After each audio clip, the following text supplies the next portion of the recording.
Dalam siri kali ini kita tengok pula apa yang ditunjukkan kepada Nabi Muhammad sallallahu alaihi wasallam sepanjang perjalanan Isra dan Mi'raj baginda. Rasulullah ditunjukkan gambar. Kalau zaman dulu, zaman sebelum ada wayang, sebelum ada video, mungkin orang yang dengar tu duk fikir macam mana kan. Macam zaman kita lah ni mudah dah. Sebab ada video, ada wayang, ada televisyen. Kita boleh gambarkan bagaimana Allah Ta'ala tunjuk kepada Nabi Muhammad SAW. Mungkin pada masa depan pula, zaman yang anak cucu kita, ada yang lebih moden lagi. Jadi kita pun tak tahu. Sebab banyak kali peristiwa-peristiwa yang Allah tunjukkan kepada Nabi Muhammad SAW. Contohnya, Rasulullah cerita kepada Abu Bakar, "Ya Abu Bakar, tempat tu," dia tunjuk, Rasulullah tunjuk wadi tu, tempat Nabi Hud dan Nabi Soleh datang mengerjakan haji di Mekah, di Baitullahil Haram. Jadi Rasulullah boleh tunjuk, dan Rasulullah kata, "Aku nampak seolah-olah Nabi Hud dan Nabi Soleh zaman masing-masing lah kan." Sampai teratur sekali. Yang ni pun Allah Ta'ala tunjuk kepada Nabi Muhammad SAW. Di antaranya yang kita nak ambil yang pertama ni ialah Allah Ta'ala tunjuk gambaran orang yang mengetam hasil tanaman. Apabila ketam saja, tumbuh yang baru hasil tu. Ketam saja, tumbuh yang baru. Mana tak putih-putih. Macam dalam syurga, Allah Ta'ala sebut dalam syurga, "A'udzubillahi minasyaitanirrajim. La maqtu'atin wa la mamnu'ah." Buah tak putih-putih dan tidak dilarang. Itu dalam syurga. Ni macam itulah, sebab yang ditunjuk ni gambaran yang menanam tanaman dia, kemudian mengutip hasil tak putih-putih. Maka Rasulullah tanya Jibril, mereka ni apa sebab mereka buat macam tu? Maka Jibril memberitahu mereka tu adalah pejuang-pejuang Allah Subhanahu Wa Taala, yang membuat satu kebaikan, maka digandakan pahala mereka itu kepada 700 kali ganda. Orang yang sedekah, mensedekahkan harta mereka pada jalan Allah, maka Allah Ta'ala gandakan pahala mereka 700 kali ganda ataupun lebih. Okey, gambaran yang kedua yang Rasulullah melihat, Rasulullah mendapati bau yang sangat harum. Maka baginda pun bertanya kepada Jibril, "Wahai Jibril, bau apakah yang sangat harum ini?" Maka Jibril pun jelaslah bau tu adalah bau wangi tukang sisir rambut puteri Firaun, Masyitah bintu Firaun. Masyitah tu bukan nama dia. Masyitah tu nama bagi apa?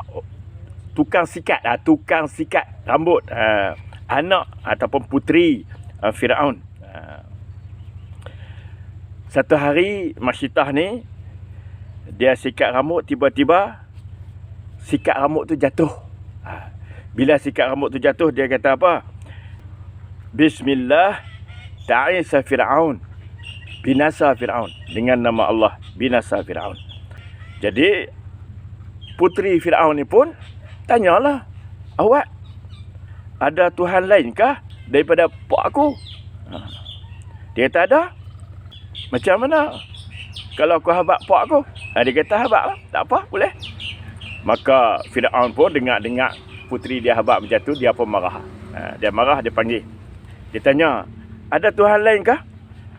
Awalaki Rabbun ghairi? Adakah bagi engkau Tuhan yang lain daripada aku?" Kata Firaun, dia kata ada.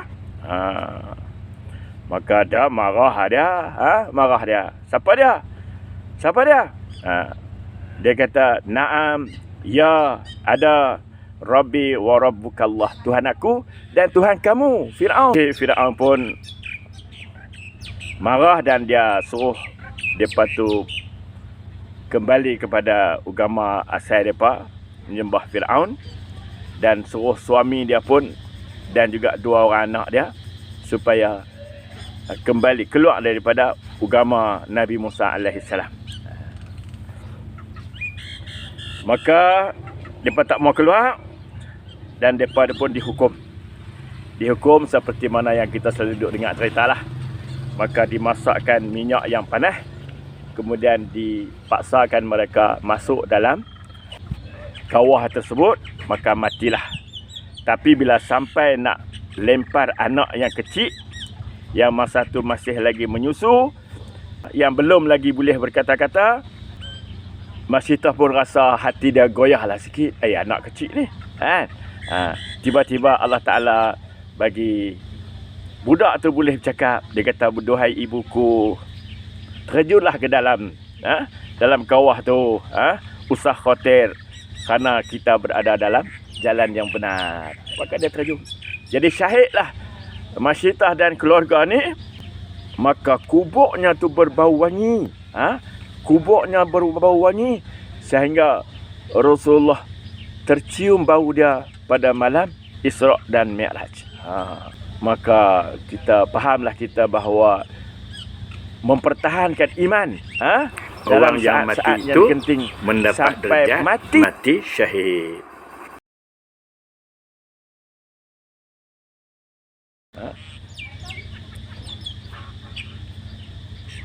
Dan dia mendapat kedudukan yang tinggi di sisi Allah SWT. Macam cerita Sahib Yasin, Habib An-Najjar, dibunuh oleh kaum dia kerana apa? Kerana